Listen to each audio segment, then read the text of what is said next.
my singles, and then after that, the only other singles I need to show off are my ones that aren't in the box, and there's only 4 of those, I think. So in here we have a lot of miscellaneous stuff. This is a comic I made for my drawing class, actually. It's called Escalate De-Escalation. It was a fun book to read, and I had fun with the onomatopoeia.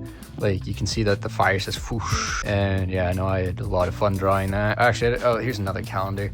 Yeah, this stuff at the front's just kind of miscellaneous. Like, yeah, so I just wanted to get all that stuff out of the way first. Oh yeah, I bought this because it's chrome. This is Berserker, written by Keanu Reeves and Matthew Kent, with Ron Garney on artwork. And I liked Ron Garney because of Daredevil, so I'm happy that I ended up, yeah, this is such a cool cover. This is one that I also don't want to put away. I might keep this out and find somewhere to hang it, because I like the chrome. That's the whole reason I bought it. I bought it to display it, so put that over there. Okay. Yikes. So we get to something very infamous. The Amazing Spider-Man run by Zeb Wells. Yep. Well, that's issue 1. I enjoyed that one. Even though I don't like this, I also enjoyed this one and this one. I think the first arc is really cool with just how bloody it gets, honestly. I liked this pull right here, this guy, because I remember him from the JSM run because of that guy, so that was cool. But yeah, eventually I did turn on this series. I like the Sinister. Oh, that's 7 people. Who is this? Yes, yeah, like I can't remember some of this stuff, eh? It was such a long time ago, and I don't really care. But this is another one of those thick books. This is Amazing Spider-Man issue 6, but Legacy number 900. I really liked Nick Spencer's run. I like that it retcons some stuff and fixed some stuff. I know that some people aren't the biggest fan, but yeah. Also, I do not like John Romita's art in this series. I like John Romita's art for, I hated this suit. Like, there's so much. I don't like to be negative, so I'm gonna not try to be negative. But yeah, I don't like this run at all. This is tie into the X-Men Hellfire Gala. I think it was the second one. This is all, oh, and then this is a tie into Avengers, X-Men, and Eternals Judgment Day. If I do remember, I think I did like this issue. And then I like these Hobgoblin issues. Like, there's some stuff that I thought I did enjoy with this run. It's just such a shame that, like, yeah, and then here's the start for Dark Web. So I got all of the Spider-Man issues and the Venom issues for Dark Web, because I don't want to collect X-Men in singles, to be honest. But I do like this Chasm design. I just don't like the way Ben Reilly was written in this book. Like I said, don't want to be negative, so I can try not to be. But once we get past this Spider-Man run, I hope that I have more positive things to say. And then these were the issues that, like, sealed the deal that I do not care about this series. And yeah, I liked the art because Terry and Rachel Dotson were drawing it, and I kind of like it as an interlude. But there's something said in, is it this one, I believe? I don't think I even read this. I couldn't, because this is the one where I think he calls Mary Jane a sister. And yeah, wow. So as you can tell, they start to be unopened because I stopped reading them, but I was still picking it up. I just forgot to, and I said I would read them because I was curious on what happened with the setup from issue 1. Yeah, so it looks like issue 22 is the last issue I got. I haven't read it, or I gave up on that series. Unfortunate. I would love a good Amazing Spider-Man series, but whatever. This is a part of the Carnage by Ram V run. I only bought this because Mark Bagley cover kicks all kinds of butt. Like, damn, it's so awesome. And then I got the second issue as well because I really liked the variant covers for both of these, but those are the only issues of Carnage I have. And then we get into something that I am a big fan of. We get to the Zdarsky run in singles, or issue 31, because that is when I started picking this run up in singles 4 years ago, which is crazy to me because this is this is the end of the first, like, art. I enjoy this story quite a lot. Zdarsky's Daredevil run means a lot to me. Probably one of my favorite comic series ever. It's definitely in the top 20. It spoke a lot to me. Daredevil's my favorite character, and just everything about this series was making me happy. But I do have some negatives, but not many. And then here's so this was the final issue of the first Daredevil arc or series that Chip Zdarsky was writing. So issue 36 is where it ended. And I love this cover a lot, actually. I've drawn this cover. And I used to have this cover hanging up until I replaced it with a cover I like even more. But yeah, so here's the Daredevil Woman Without Fear by Zdarsky that I was talking about when I talked about the Erica Schultz Daredevil Woman Without Fear. This is the first Daredevil Woman Without Fear series. It's only 3 issues that tie into Devil's Reign, so it's kind of funny that like these are part of Devil's Reign and I don't even have them in the Devil's Reign long box. Yeah, so here's Devil's Reign, speaking of. So this is a 6-issue event. I think this might be, oh no, Venom War, and I got Venom War as well. Never mind. I was gonna say I think this is the only event I own in singles, but that's not true. I also own Venom War. Oh man, looking at these ones, Devil's Reign, getting this in singles, I really enjoyed quite a lot. Yeah, I really like Chip Zdarsky's run on Daredevil, like I said. So Devil's Reign was kind of a banger. That's a cool cover, a really cool cover. 5 and 6. And then here's the final issue of Devil's Reign, which is quite emotional, honestly. Very good book. Oh right, that may have been the final issue of the 6-part series, but there was also an Omega. Forgot about the Omega. Yeah, so you can get that collected in the Devil's Reign trade, or you can buy the Devil's Reign omnibus. I don't know if I'd recommend the omnibus. I'd recommend getting the Daredevil by Chip Zdarsky omnibuses for sure, but I don't know if I'd recommend the Devil's Reign omnibus.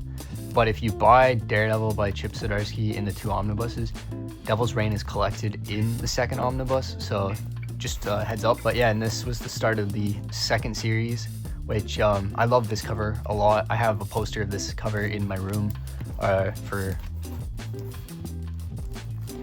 college, but yeah, I love it. The 650 legacy numbering, issue 2. The tone of the series changes in this 2nd series by Chip Zdarsky. It deals a lot with the Hand, and I like the Hand. I know a lot of people kind of, when the Hand comes up in Daredevil, I love this cover. The Hand comes up in Daredevil, it's kind of when the runs kind of take a dip. I think the only run where that might not have happened was like Frank Miller, because I don't know if people are fans of the final arc of Daredevil by Brubaker. I love that arc personally, so I like when the Hand shows up in Daredevil runs or series. The art in this series was also great. I like that.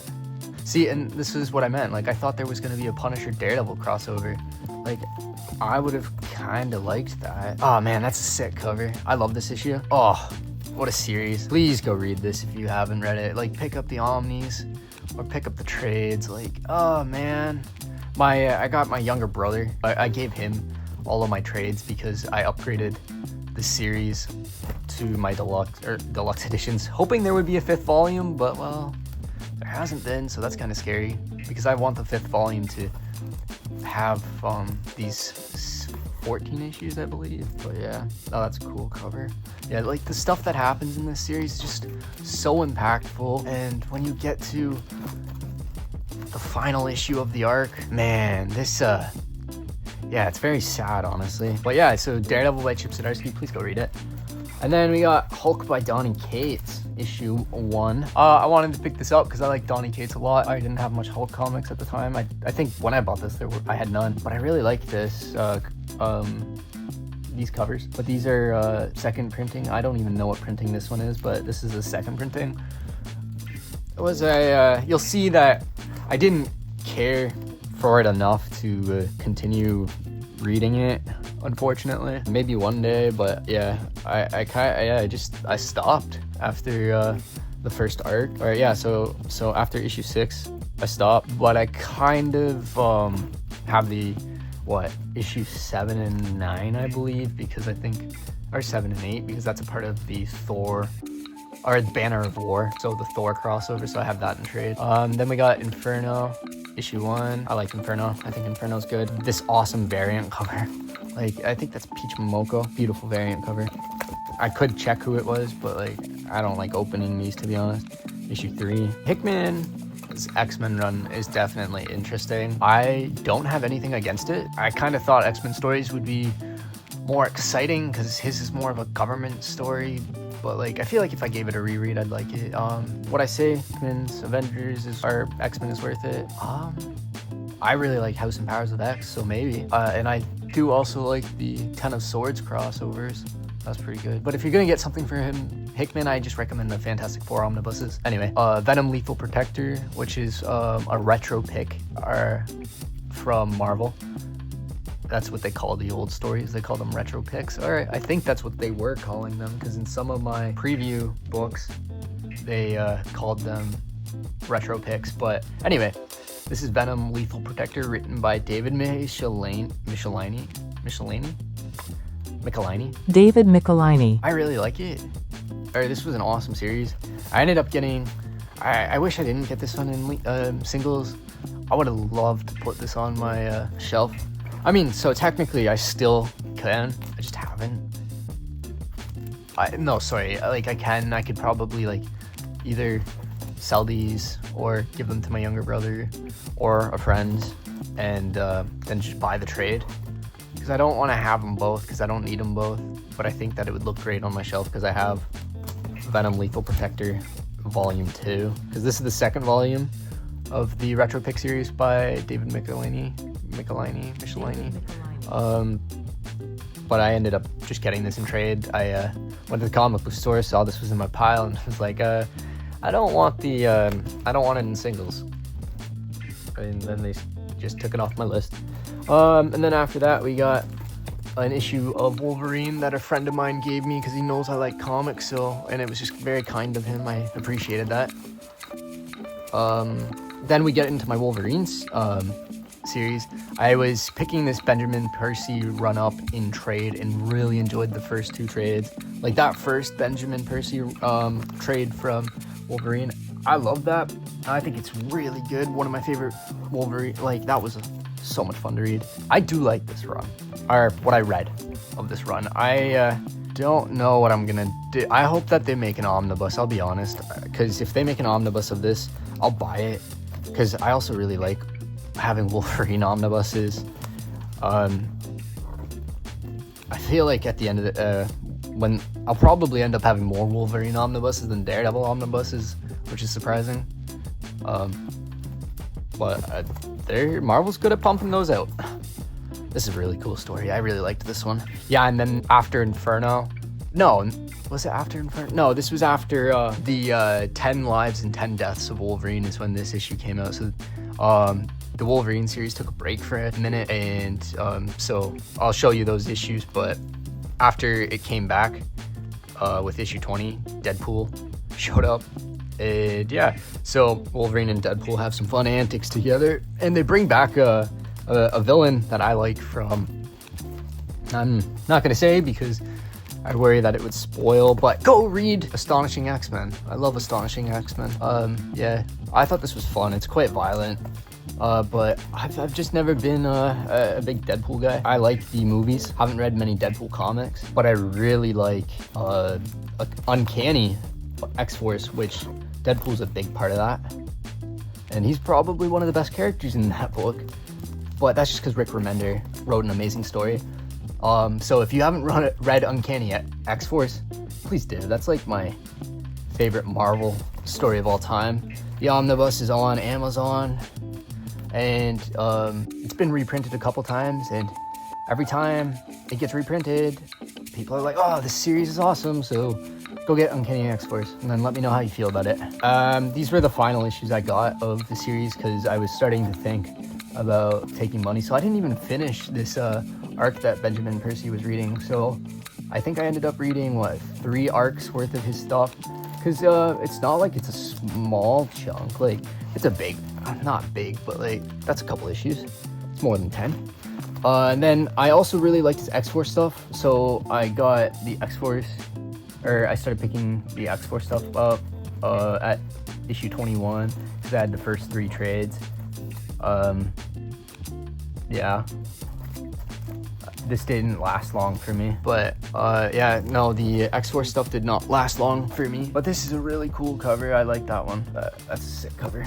They got that for me when I asked for the reorder. Don't like this issue. I remember, I think this one. There's an adamantium surfboard in this, and how does that make sense? Like, wouldn't that just sink? That's a cool cover, though. Yeah, that's funny that I was just talking about Uncanny X-Force, then I pull out the X-Force books.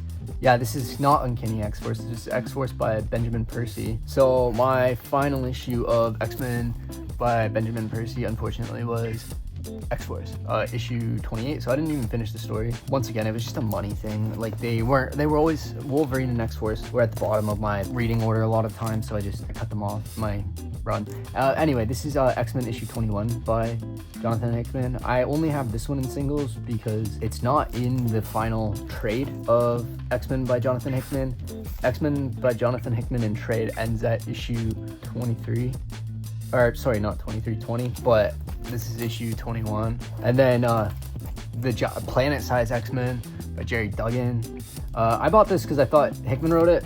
I should have just read that it said Duggan, but whatever, it's fine. And then here's the 10 Lives and Deaths of Wolverine. So, yeah, I just put them in back-to-back because there's 10 issues in total. They tried to do this similar to Hoxpox, but obviously Hoxpox was written better because I like this story arc, but I just how can you beat Jonathan Hickman? You can't.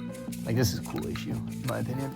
I mean, like, I like 10 Lives and Deaths of Wolverine enough that I bought it in the hardcover, but I also found the hardcover for like $30 or something, so worth it.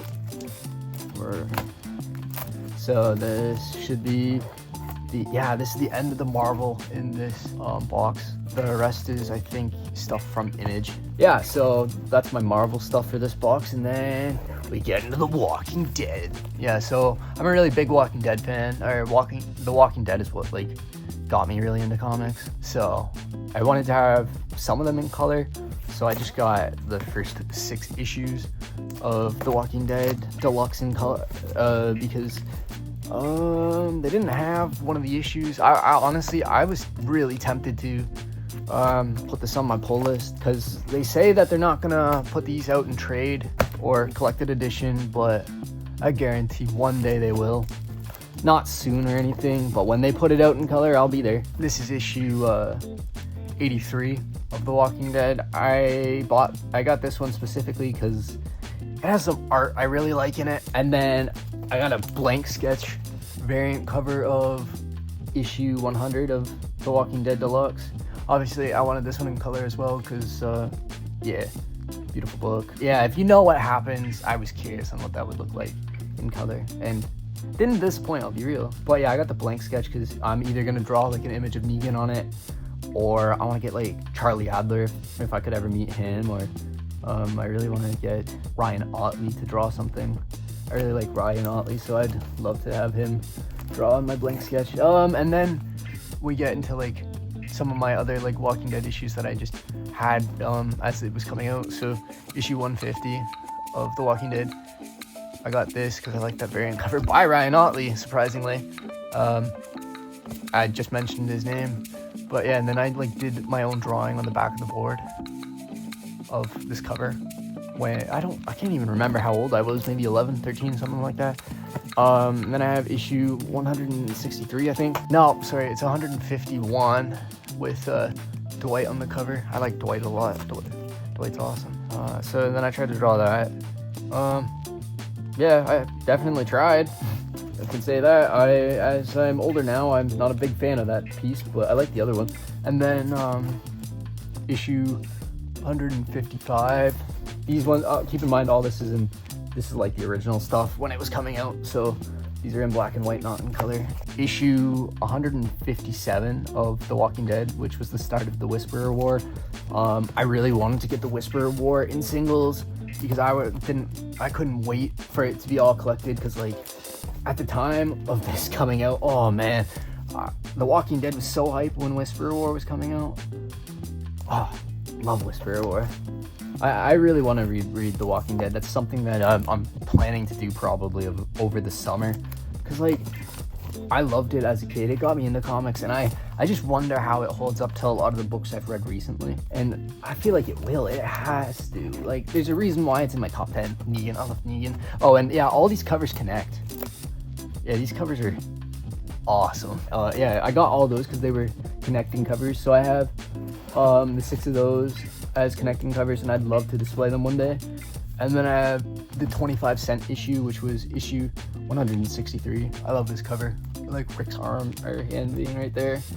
And then the final issue in the box is the second printing of Negan Lives, which takes place, actually, I'm not gonna spoil it, but yeah, I'm happy this exists. I thought there'd be more, to be honest. I'm surprised there hasn't been like a second issue. Like, I understand that this was a one-shot, but I'm still surprised that it's not been finished. Anyway, so you guys have seen all my singles in my boxes, and yeah, so that's cool. This is one of those books that I don't have in any of my boxes. I've wanted to display this for so long, and I finally have a way to display it, so I'm happy about that. Another book that's in neither of my boxes is this, because this is a magazine-sized book. This is a book that I worked on with my buddy Eric. This is the All's Cherry Anthology Volume 2, and I'm so happy about this. This was so much fun to work on. See, there's my name. There I am, Gary, there I am. Those are the pages I did. You can buy more, you can buy these, yeah, right there. That's a drawing I made on the cover. It's just, yeah, I'm so happy about this. Anyway, and then in the final 2, I have displayed right here. Originally, I had Daredevil issue 36 by Chip Zdarsky in there, because I like the cover, but then a good friend of mine found that for me, and I already owned it, but I really wanted the cover.